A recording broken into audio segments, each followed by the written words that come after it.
Welcome!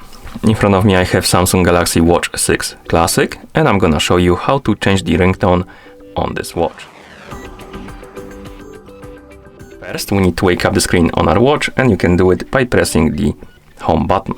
Once you wake up the screen, you should see the current watch face, the home screen, and you can swipe up on the screen to open the menu. Now scroll through the menu, find the settings icon and tap on it. In settings, scroll through the menu, find the option called sounds and vibration and select it, and here scroll down and find the option called ringtone. Tap on it, and here you have the list of ringtones you can select from. You can tap on them to listen to them.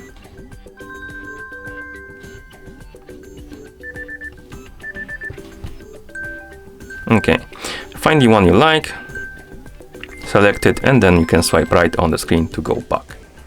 You can also change the notification sound if you want to by tapping on the notification sound.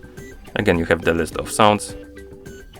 You can look for the one you like, and once you're done, you can swipe right on the screen to go back.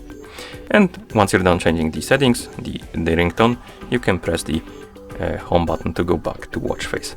And that's how you change the ringtone on this watch. Thank you for watching. If you found this video helpful, please consider subscribing to our channel and leaving the like on the video.